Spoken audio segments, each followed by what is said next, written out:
Hello, Sanaa. How are you? I'm fine, thank you. How are you? Yeah, not bad, not bad. How are you, Ayadan? And I'm okay. Are we all ready? Is everybody Yeah, ready and happy? yes, Okay, Yeah, I would say so. okay. The Hamas-led attack of October 7th, 2023 sparked a war that rages to this day. It has forced millions from their homes, injured hundreds of thousands, and killed tens of thousands. It has created millions of stories of loss, struggle, and survival against the odds. This is one of those stories. Sanaa Kamal is a freelance journalist from Gaza City. I have been working as a journalist for 19 years. I have produced hundreds of stories about the situation inside Gaza, in particular the humanitarian stories reflecting the life inside Gaza. Like so many people in Gaza, Sanaa's life has been changed beyond all recognition and sanity. My name is Hugo Goodridge. I'm a journalist and producer at the New Arab in London. And last year, Sanaa reached out to me and asked to share her story. Joining me for this story was Yazan Al-Sadi. I am the international correspondent editor. I've been working with the New Arab for more than 3 years now, and I've been working in journalism less than Sanaa, actually. I've been working for about 15 years. This is Sanaa's Odyssey, Episode 4, Escaping a Nightmare.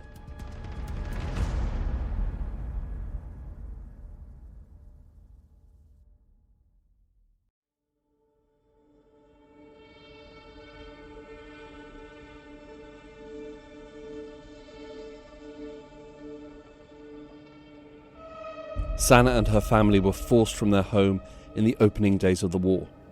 For the next 7 months, they would be pushed from city to city, never returning to their neighbourhood of Tel al-Hawa in Gaza City. As they moved around, they would be pursued relentlessly by Israeli airstrikes. Eventually, they found themselves living in a tent in the southern city of Rafah. Sanaa and her family were lucky to get a tent. Millions had been displaced, and there were not enough tents for everyone. By April of 2024, more than 50% of all the structures in the Gaza Strip had been destroyed.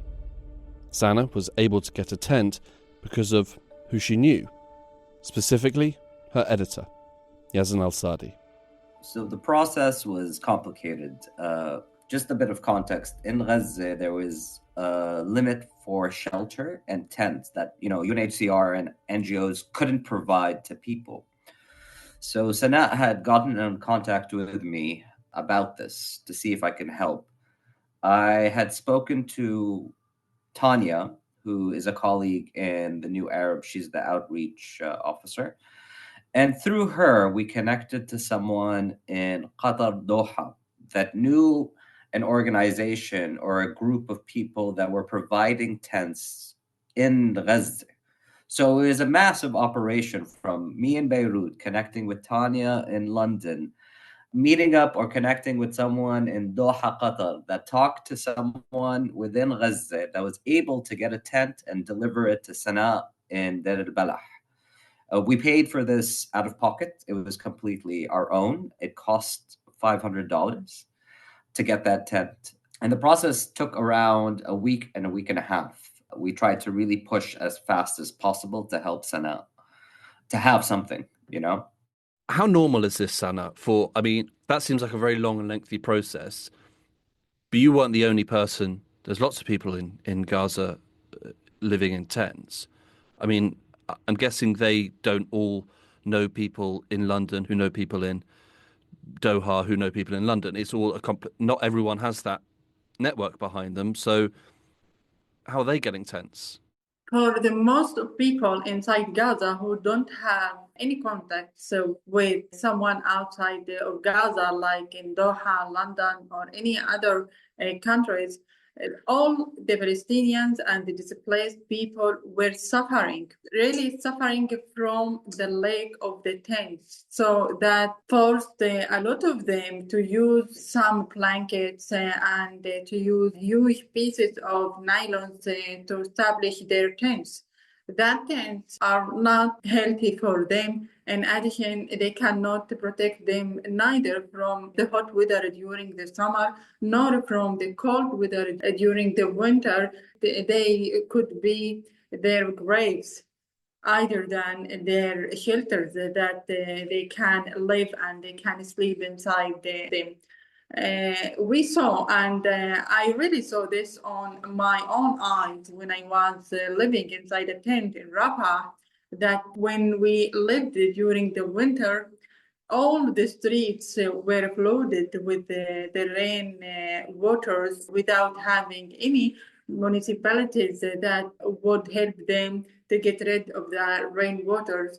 And that forced us and forced all the displaced people to not to sleep inside their tents because all of them were flooded. It's a very difficult situation and complicated situation. At that time, I remember that we cried.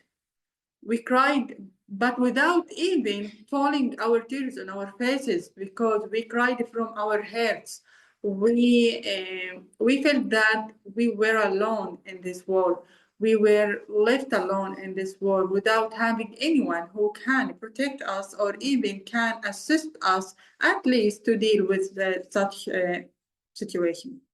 Sanaa was lucky to get a tent when many others couldn't, but with 25 people inside, it was dangerously overcrowded. They then got the opportunity to go to an apartment owned by Sanaa's uncle in the city of Dar al-Bala. Inside my uncle's house, I remember that the situation was not very good because his house was damaged because of an Israeli airstrike that attacked his neighbor's house, which damaged his house and became uninhabitable for the people. The apartment was marginally better than a tent, but only marginally. The house had been severely damaged in an Israeli airstrike that hit a neighbouring building. This left the apartment with no windows and gaping holes in the wall. But whether it was her uncle's house or a tent, Sanaa and her family were not safe. Meanwhile, the Israeli army all the time attacked the area, all the time. Every single day, we used to hear dozens of the Israeli airstrikes, including that airstrikes that attacked near houses to the place that we live inside. In addition, during the nights, mainly because my brothers lived inside the tent beside us, but sometimes we felt in a guilt because we can find at least some walls, but my brothers didn't have any wall that would protect them. After we tried all the time to tell each other that everything will pass and everything will end someday and we will come back once again to our house. But day by day, the situation became more difficult and the situation had been deteriorated inside the Deir al-Balah. And even when my mom couldn't have any of her medicine for her pressure, and then I felt that I would really lose my mom as I did with my father. Sanaa's father passed in 2021 from a heart condition.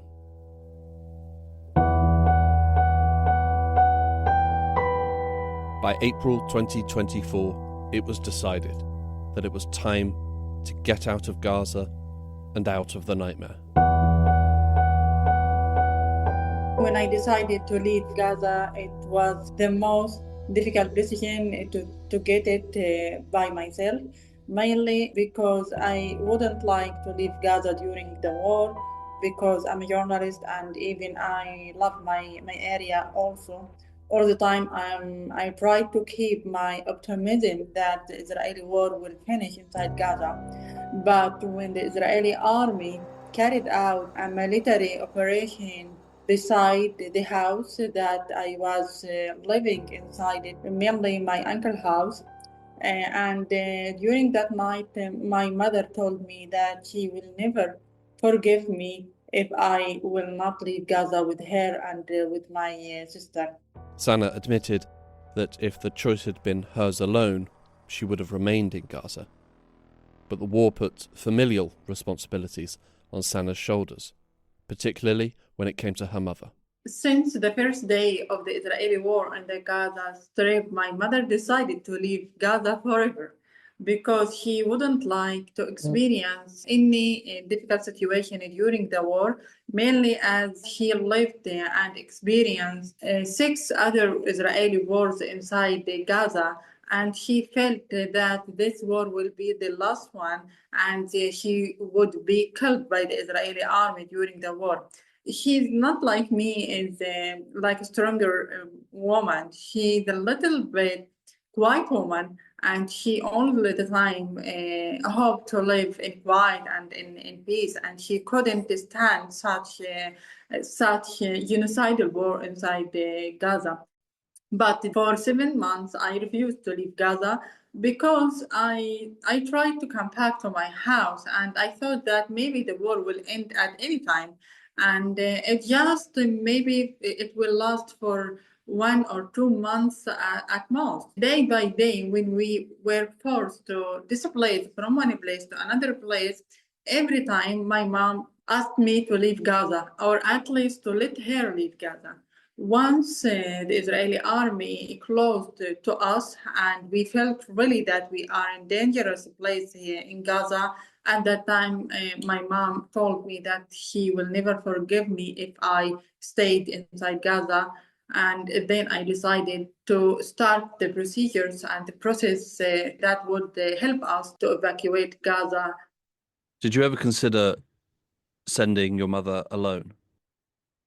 Yeah, I did. To be honest, I did to send my mom and my sister and my brother to Egypt. But even this, my mom didn't like that because all the time she will be under the pressure and she would worry. In addition, she believed that if I stayed in Gaza, I will never leave it, even if I will lose my life. She knows me very much, and she knows that I'm a stubborn person who doesn't care for herself, but all the time I'm caring about my family, my mother, my brothers. In addition, she had a plan to gradually leave Gaza and to start leaving Gaza, maybe for the first phase that maybe we can leave the 4 members, she, my sister, my brother, and I, and then we can help my brothers inside Gaza to leave after that. But the Israeli army closed the Rafah border in last May until now, and none of them had any opportunity to leave Gaza. On top of the familial considerations, Sanaa also had professional considerations. Sanaa is a journalist, reporting on Gaza. Her editor Yazan al-Sadi recalls the conversation he had with her. Yeah, I remember about this conversation because I remember Sanaa was discussing this with me, from a professional aspect and personal about should she leave or should she not. And it was in March. It was around that time, March, April, when the whole situation was brewing. And I was also encouraging her to leave. I told her, personally, I think that she should leave. This is the genocide. If she can live, that is much more important. And that's why I agreed with her mother as well and pushed her to leave. I didn't think, as important as it is to cover the story, I think being alive mattered more at this point in a genocide. So I remember that discussion with Sanaa. It was not an easy discussion. I completely understood from her thought process. And the irony for me, of course, is that later on, months later, when the war exploded in Lebanon, Sanaa was trying to convince me to leave Beirut, And I was like, no, I'm safe in Beirut. Or I felt like at least I was more safe than her situation in Gaza. But I knew that if the situation had reached that point, that I could not disagree with her, and I would leave too, but that didn't happen for me. But I was very sympathetic to Sanaa. I knew it was a very, very hard choice. Leaving your home in any way is not easy. And I understood. I understood completely what was going on for her and her family. Again, I have to emphasize for me as the editor and, a person that knew her, this was a genocide. The rules are different. And I think survival was very important. At the time, there was only one possible way out of Gaza, through the Rafah border crossing between Gaza and Egypt. Deciding to leave was one thing, but getting across the border was far from guaranteed. Firstly, leaving Gaza would require money. First of all, we have to collect the money that we need to leave Gaza, as every one of us had to pay about $5,000 to a fixer company that would listed us in the list of the names of the travelers who can't pass the Rafah border. In total, it cost around $20,000 to secure passage for Sanaa, her mother, her sister, and brother. After a nervous wait of 7 days, with no news, word did eventually reach Sanaa that the money had been received. But even $20,000 couldn't guarantee anything.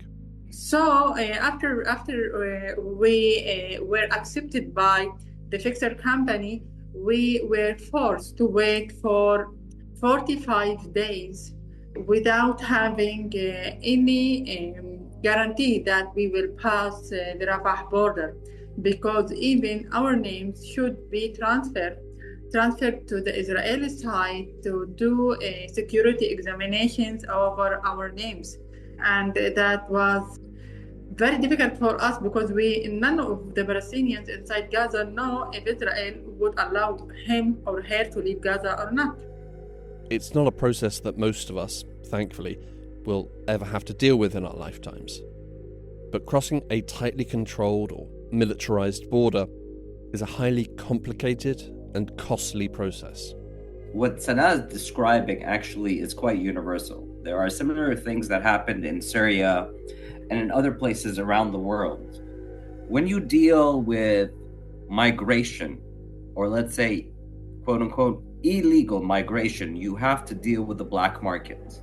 So the processes are through, as Sanaa mentioned, fixers, right? Informal companies that help you.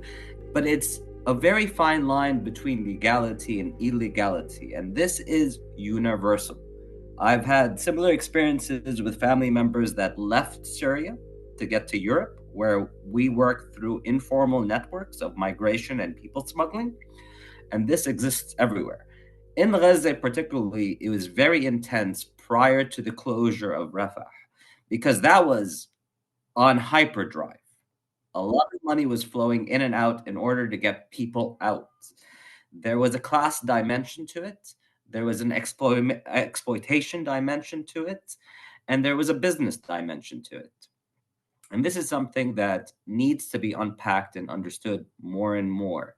Like I said, it's not unique to Gaza, it's universal. You will see this example over and over again, whether in Latin America, whether in Africa, or whether in our region.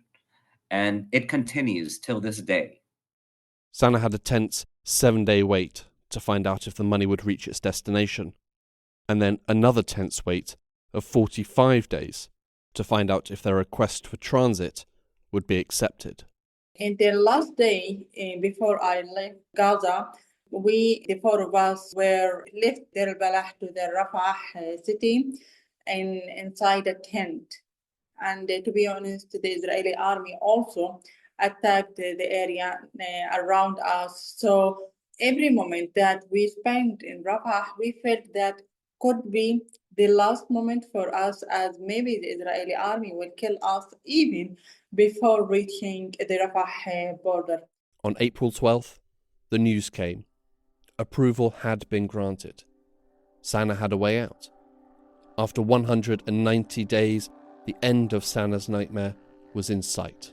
Once our names were listed in the list of the travelers who can pass the Rafah border on April 13, We hadn't prepared anything because we have nothing to prepare.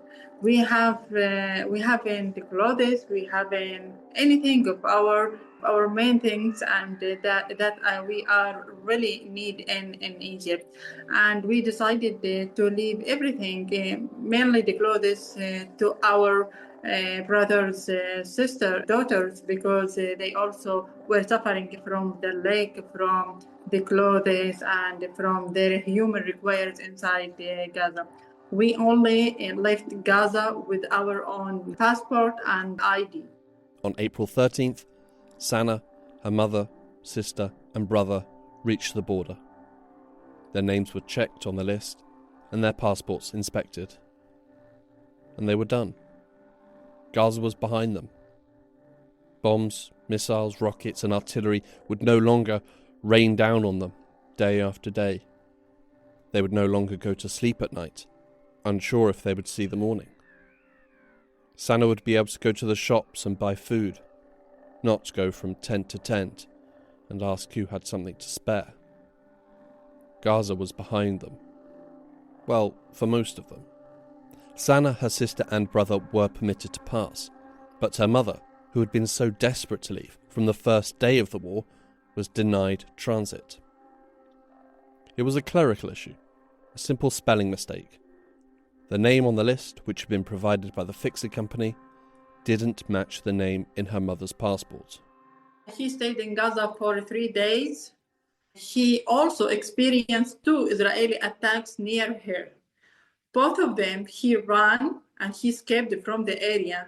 He told me, and my brothers told me, that my mom escaped on her foot for many kilometers while he's elderly woman. He need maybe to have some transportation, but because of her fear and because of her scaring, she was forced to escape from the area on her foot. What was the typo? Her name is Amina, and when the picture company wrote her name Omnia, just because of Amina and Omnia. But when we arrived at the Rafah border, the Hamas policeman who returned her, who forced him to return, not the Egyptian side. Sanaa's mother would have to wait, but at the border, Sanaa could continue her journey. Once we cross the Rafah border, we have to pass a highway road that would need about 6 hours. During our journey to the Cairo, from Rafah to Cairo, we couldn't see any houses, any people. It's just a desert between Rafah and Cairo. During my way and my journey, while I was heading to Cairo, every second I spent in that way, I remember everything we experienced inside Gaza. So it was the longest way for me and the longest journey for me to move from Gaza to Egypt.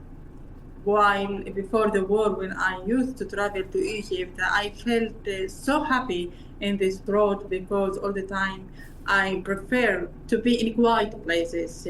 I don't like the noise places. I don't like the crowds. I don't like the traffic. I don't like all of them.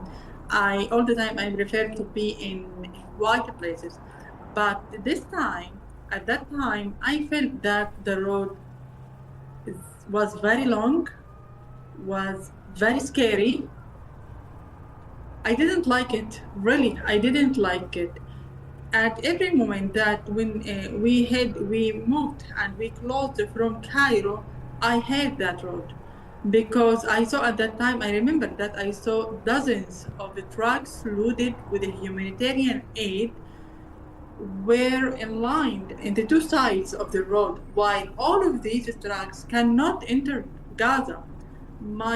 My people inside Gaza were starving because of the lack of the food, while the food were inside these trucks along the road, but they couldn't or they cannot enter Gaza. The trucks that Sanaa saw from the bus window as she travelled along the highway held aid, much needed aid. It was the aid that Sanaa and her family so desperately needed when she was in Gaza. And it was the aid that was still needed by those who remained in Gaza. But with no Israeli approval forthcoming, it would not cross the border and reach those who needed it. Sanaa arrived in Egypt with nothing. No personal items, nothing physical. But still, she was weighed down. When we came here in Egypt, we came alone with nothing. We came with a lot, maybe we can say thousands of moments of suffering. In Egypt, Sanaa was able to meet up with some friends. I remember that when my friends, when they saw me and my sister and my brother, they were shocked from our faces, from our bodies. They felt that we really were arrested in Israeli jails, not we were living under the war. We lost a lot of our weight during the war. In addition, we lost our passion on the life. And that was the most difficult thing of ourselves. When you lost your passion in the life, when you will lost everything. Do you feel lucky to be alive? And also, it's something people often talk about, particularly when it comes to tragedies, of survivor's guilt. That they feel guilty that they've lived where others haven't. So do you feel lucky to be alive, and do you have any sense of survivor's guilt at all? Actually, I have mixed feelings. During the war and after I left Gaza, I had mixed feelings for everything in my life. My first feeling is, oh, I'm so lucky because I'm still alive, because all the time when I was in Gaza, I felt that I will not survive from this war. And told myself, you are lucky, Sanaa, so thank God and thank Allah every time about your survival.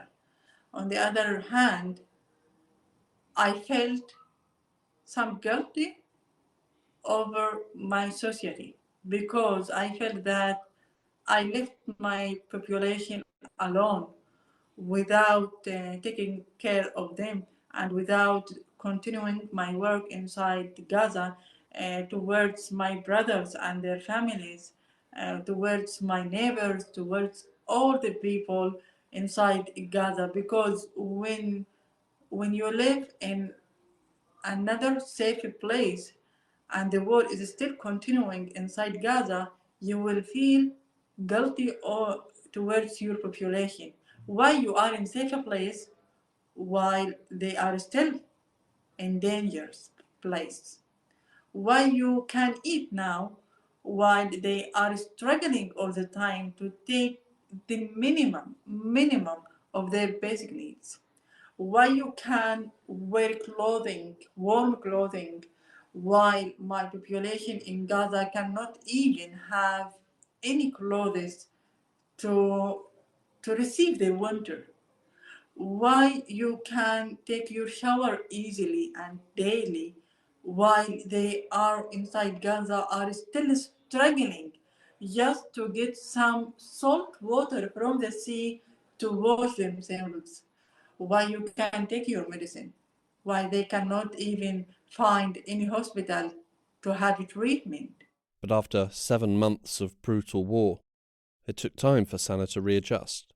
Yeah, once I arrived in Egypt, Egypt is distinguished that it has a lot of lights in the streets, and everywhere the lights are turned on all the time. And we have been prevented from the electricity in Gaza for more than 7 months. And it was the first time that I saw the lights. The first thing that I felt at that time, to be honest, that I had a lot of hate towards the world in total. I hate everything. I hate the people. I hate the country. I hate my house. I hate everything in this world. And I asked myself why my people are under the killing and under the crimes, while our neighbor area has a lot of lights. It wasn't good feeling, but this is my first thing that I felt. After that, when I arrived at the apartment that I rented inside Egypt, I remember that the first night we hadn't turned on the lights inside our room, and we slept in the darkness as we used to do inside Gaza. Maybe after 1 week and 2 weeks, we used to deal with the lights and with the electricity. By the way, my mom, until now, she cannot deal with the electricity all the time. When she sees any light inside our apartment, she turned off. Okay, I told her we have electricity here. We can enjoy electricity. She told me no, we had it. We don't have to do that because Gaza doesn't have electricity. While Sanaa, her sister, her brother, and eventually her mother made it out of Gaza, it wasn't all the family. Yeah, the main reason for my brothers who stayed inside Gaza because they don't have enough money to cross the Rafah border. None of them, and also we hadn't enough money. For this, we established and we launched a fundraising campaign for them to help them to cross the Rafah border. But also it has a lot of challenges and obstacles, and it wasn't easy for them. To be honest, we don't continue or complete because sometimes we feel shy of this. It's not normal for us to ask people to help us or to gain money and to do that. And even this fundraising campaign, I had more than 7 months to do it because it was very hard for me. But we did, and we are still do that. But the main reason for them, because they don't have enough money to pass Egypt. Remaining in Gaza were 4 brothers, their wives, and all their children. 13 children in total. Sanaa left the violence of Gaza behind her. The suffering, the trauma, and the death. But so too is her former life, her home, her friends, her childhood, and her memories. Yes, my desire is increasing day by day to come back to Gaza despite the huge devastation inside Gaza, despite the fact that Gaza lost everything, lost their life, lost its people, lost its future. All the time, I'm thinking that if I have to start from the zero, then I prefer to start from the zero inside Gaza, not outside Gaza. None of the Gazans would like to leave their area. None of them. Even the survivors, we don't like to spend our life outside Gaza because we know that to be outside of Gaza, you will be without your soul. The only thing that I'm thinking about returning to Gaza just to touch the rubble of my house, to touch the rubble of our walls, of our schools, of our universities, of our hospitals, just to say to my people that we are sorry. We are sorry because we didn't have any chance to protect ourselves from such war. Really.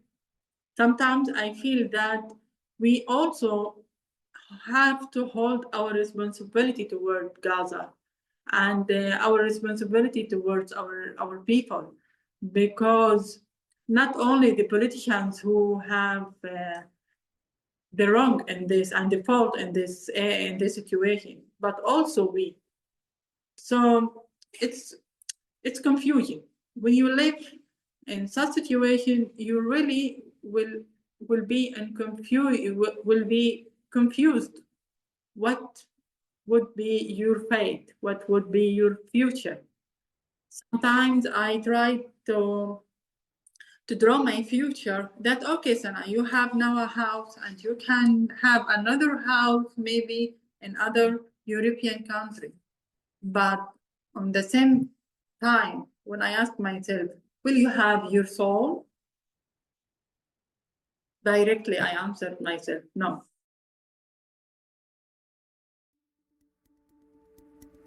On the next episode of Sanaa's Odyssey. Good morning, ladies and gentlemen. On behalf of Egypt Air, member of Star Alliance, we would like to welcome you to flight MS784, service to Cairo. At this time, we would like to invite... We travel to Egypt and sit down with Sanaa in person. This episode was produced by me, Hugo Goodridge. It featured Sanaa Kamal and Yazan Al-Sadi.